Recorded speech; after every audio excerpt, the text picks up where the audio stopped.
রাধে রাধে বন্ধুরা, ড্রাইভার মলয়চন্দ্র কুমারের সম্পূর্ণ রামায়ণ পাঠে আপনাদের স্বাগত জানাই। তো বন্ধুরা, আজকে সম্পূর্ণ রামায়ণ পাঠের 12 দিন চলছে। তো বন্ধুরা, কালকে আমি আপনাদেরকে শুনিয়েছিলাম কপিল মুনির কর্তৃক সগর বংশ উদ্ধারের উপায় কথন।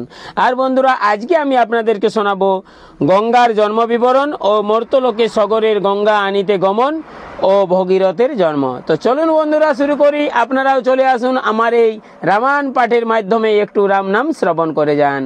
জয় শ্রীরাম। শুরু করা যাক। তো বন্ধুরা, আজকে রামায়ণ পাঠটির নাম হচ্ছে গঙ্গার জন্ম বিবরণ ও মর্তলোকে সগরের গঙ্গা আনিতে গমন ও ভগীরথের জন্ম।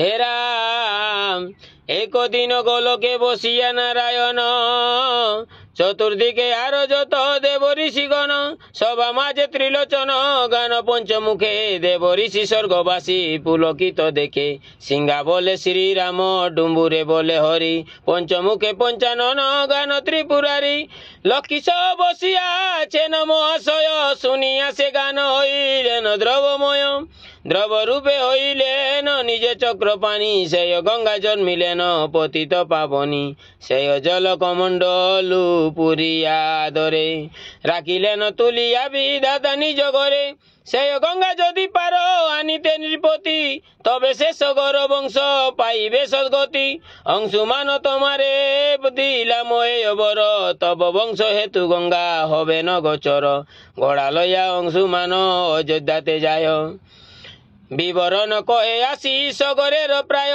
কপিলের স্থানে পাইলাম অশ্বদনে, তার কোপাগ্নিতে মরি আছে সর্বজনে, শুনিয়া সগর রাজা শোকাকুল মন, পুত্র শোকে নিরবধি করেন ক্রন্দন, রাহুর দশায় জন্ম হইল যখন, শেষবার আশা আমি ছেড়েছি তখন, 60,000 পুত্রে সাপ দিলেন বিষয়, অল্পকালে মরিল না হইল চিরায়, অসুচি হইল যজ্ঞ না হইল সায়, কি মতে পাবেন মুক্তি ভাবেন উপায়, স্বর্গেতে আছেন গঙ্গা করি কি প্রকার, তারা হাবিনা কিসে হবে বংশের উদ্ধার, অংশুমানে রাজ্য রাজা করি সমর্পণ, গঙ্গারে আনিতে রাজা করিল গমন, গঙ্গা না পাইয়া তার নিত্য বাড়ে শোক, মরিয়া সগর রাজা গেল ব্রহ্মলোক, অংশুমান রাজ্য করে অযোধ্যা নগরে, তারি পুত্র হইল দিলীপ নাম ধরে, পুত্রে রাজ্য দিয়া গেল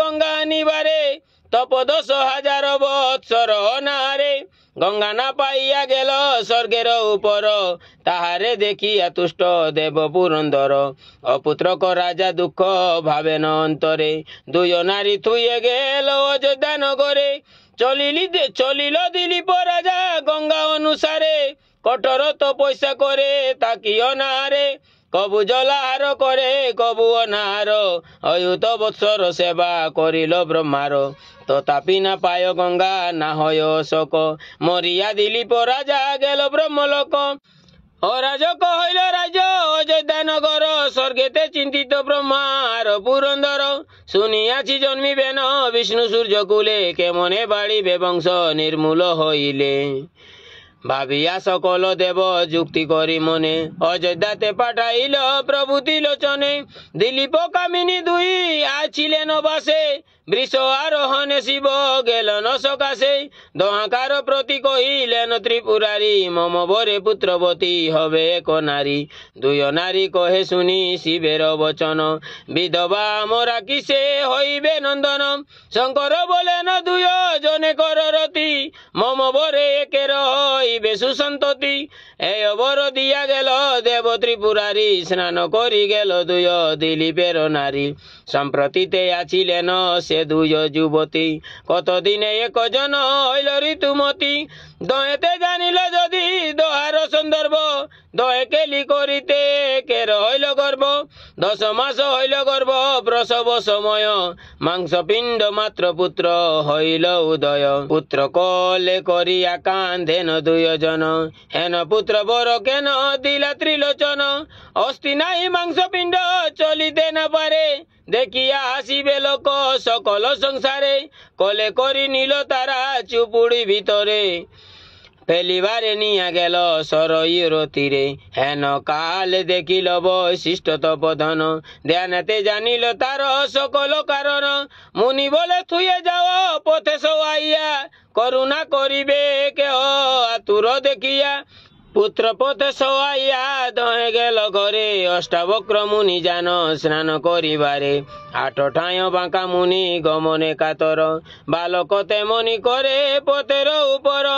এক দৃষ্টে অষ্টাবক্র তার পানে চায়, মনে ভাবে আমারে দেখিয়া ভেঙ্গ চায়। আমারে দেখিয়া যদি কর উপহাস, মম ব্রহ্ম সাপে হবে শরীর বিনাশ। যদি তব দেহ হয় স্বভাবে মন, মম বরে তুমি হও মদন মোহন। অষ্টাবক্র মুনি সেয় বিষ্ণুর সমান, যার বর সাপ দেন কবু নহে আন। অষ্টাবক্র মুনির মহিমা চমৎকার, দণ্ডাইল উঠি আসে রাজার কুমার। ধ্যানে জানিলেন অষ্টা চক্র তপোধন, বটে মহাপুরুষ হয়ে দিলীপ নন্দন। উভয়ে রানীকে ডাকি আনে মুনিবর, পুত্র দিল রসিতে দহে গেল ঘর। আসিয়া সকল মুনি করিল কল্যাণ, বগে বগে জন্ম হেতু ভগীরথ নাম। কৃত্তিবাস পণ্ডিত কবিতে বিচক্ষণ, আদি কাণ্ড গান ভগীরথের জনম। তো বন্ধুরা, কেমন লাগলো আমার এই রামায়ণ পাঠ নিশ্চয় বলবেন, আর কমেন্ট বক্সে কমেন্ট করবেন। আর আমাকে সাপোর্ট করার জন্য আমার পেজটি ফলো করবেন। রাধে রাধে, জয় শ্রীকৃষ্ণ, জয় ভোলেনাথ।